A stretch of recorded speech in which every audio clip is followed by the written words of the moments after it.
Hello दोस्तों, अस्सलाम वालेकुम। उम्मीद करता हूँ खैरियत से होंगे। आज एक साहब ने पूछा कि स्टॉक्स में कैसे इन्वेस्ट करूँ या ना करूँ। तो देखें, सबसे पहले इम्पोर्टेंट ये चीज़ें हैं कि जहाँ तक इन्वेस्टमेंट का सवाल है, तो सबसे पहले तो हमें सभी लोगों को अपने ऊपर इन्वेस्ट करना चाहिए। जैसे जो भी मैं कोर्स कर रहा हूँ या जो स्टडी कर रहा हूँ या जो मैं जॉब कर रहा हूँ, उसमें फ्यूचर ग्रोथ कहाँ पर है, तो उस पर फर्स्ट इन्वेस्टमेंट करना बेस्ट ऑप्शन होगा। दूसरी चीज़ें कि हमें अपने नॉलेज को अपग्रेड करना होगा, खुद अपडेट रहना होगा। मार्केट्स में क्या नई चीज़ें आने वाली हैं वो मुझे चेक करना होगा और अपडेट करना होगा। तीसरी चीज़ें हैं कि कोशिश हमेशा करते रहें और कोशिश के साथ दुआ करते रहें कि हमारी बेहतर तरक्की हो, और उसके बाद शुक्र अदा करते रहें। तो नेचर में ये तीनों चीज़ें बहुत मिलती जुलती हैं, कोशिश, दुआ, देन शुक्र।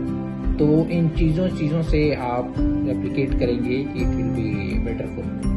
अब जहाँ तक स्टॉक का सवाल है, तो नेचुरल आप इन्वेस्ट करें, लेकिन सही चीज़ें चेक करें और उसमें इन्वेस्ट करें। जैसे फॉर एग्जांपल स्टॉक्स, तो स्टॉक्स आपको वही लेना बेहतर होगा जो ऑलरेडी मार्केट में जो कंपनीज आई हैं और इनोवेशन कर रही हैं, नई चीज़ों की खोज कर रही हैं, और उन स्टॉक्स को आपको पिक करना बहुत ज़रूरी है। तो अब जो companies for example ITs companies, बहुत सारी ऐसी कंपनीज हैं, टीडीएस, इन्फोसिस, विप्रो, जो भी टेक महिंद्रा, बहुत सारी कंपनीज हैं जो ऑलरेडी लार्ज कैप कंपनीज हैं, बहुत चल चुकी हैं, उन्होंने बहुत अच्छा किया है, लेकिन अभी मार्केट के हिसाब से उनकी सिचुएशन उतनी अच्छी नहीं है जितनी दूसरी कंपनीज कर रही हैं। तो हमें उस तरह की कंपनीज से बचना पड़ेगा। मुझे वो खोजना होगा या वो देखना होगा कि हमारे ग्रोथ के लिए क्या बेटर है और कौन से सेक्टर्स में मुझे जाना होगा, सेक्टर स्पेसिफाई रहना होगा, और उसके बाद फिर सेक्टर एलोकेशन मुझे करना होगा। और ये भी देखना होगा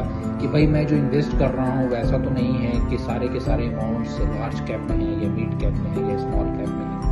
तो वो आपको बहुत प्रॉपर तरीके से चेक करके सिस्टमेटिक वे में किसी भी चीज़ को इन्वेस्ट करना होगा। अगर आपके पास टाइम है तो वेल एंड गुड, आप रिसर्च कर सकते हैं, मार्केट को देख सकते हैं क्या चल रहा है, वर्ल्ड न्यूज़ क्या कर रही है, लोकल मार्केट्स, गवर्नमेंट, ये सारी चीज़ें आप एनालाइज करके इन्वेस्ट कर सकते हैं। अगर टाइम नहीं है तो कोई भी आप एडवाइज़र को या जो प्रॉपर वे में बताते हैं, आपको गाइड करते हैं, उनको आप पे करें और आप अपने जो भी आपकी इनकम्स हैं उनमें से आप कुछ अमाउंट ज़रूर इन्वेस्ट करें। इंडिया के फ्यूचर्स हैं और मार्केट्स में कंपनीज बहुत अच्छी कर रही हैं, तो होपफुली आपको बेनिफिट होगा। और आप जो भी इनकम करते हैं, अपनी सैलरी, जॉब, कहीं से भी, तो होपफुली उसमें कुछ परसेंट्स आपका स्पेशल ग्रोथ होगा। कंपनीज सिलेक्शन ये आप बहुत इंपॉर्टेंट है, आप सिस्टमेटिक वे में चेक करके सही कंपनीज को सेलेक्ट करें और लॉन्ग टाइम के लिए इन्वेस्ट करें। डेली ट्रेडिंग या ऐसी चीज़ों से बचें, ये गलत हैं और हराम भी है हमारे लिए, हम लोग नहीं कर सकते हैं। तो सही सेक्टर, सही कंपनीज और सही टाइम पे सिलेक्शन, सही टाइम पे आपको इन करना और सही टाइम पे आउट होना, ये चीज़ें बहुत इंपॉर्टेंट हैं। तो आपको इसको चेक करें और स्लोली आप रिसर्च करके, स्टडी करके, कंटिन्यू उस पर आप देखें क्या इन्फॉर्मेशन है और इन्वेस्ट करें। Hopefully it will be better for you. Thank you.